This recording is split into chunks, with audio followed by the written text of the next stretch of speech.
తిరుపతి జిల్లా శ్రీకాళహస్తి మాజీ ఎమ్మెల్యే బియ్యపు మధుసూదన్ రెడ్డి 99 టీవీ క్యాలెండర్ ఆవిష్కరించారు. నిష్పక్షపాతంగా వార్తలను ప్రసారం చేస్తున్న 99 టీవీ యాజమాన్యానికి, సిబ్బందికి, ఆదరిస్తున్న ప్రేక్షకులకు ఆయన అభినందనలు తెలిపారు. ప్రజలకు ఉపయోగపడే కార్యక్రమాలతో సహజ అభివృద్ధికి కృషి మరింత ప్రగతి సాధించాలని ఆకాంక్షించారు.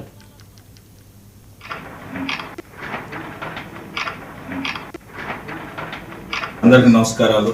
99 టీవీకి సంక్రాంతి శుభాకాంక్షలు. అదేవిధంగా శ్రీకాళహస్తి ప్రజలందరూ కూడా ఈ సంవత్సరం పంటలు, బిజినెస్, పిల్లల చదువు అన్నీ కూడా ఆ భగవంతుడి ఆశీర్వాదం ఉండాలని కోరుకుంటూ మరొకసారి అందరికీ భోగి, అదేవిధంగా సంక్రాంతి శుభాకాంక్షలు ఆంధ్రప్రదేశ్ ప్రజలకి, అదేవిధంగా మన తెలుగు మాట్లాడే ప్రతి ఒక్కరికి కూడా సంక్రాంతి శుభాకాంక్షలు. అందరికీ నమస్కారాలు.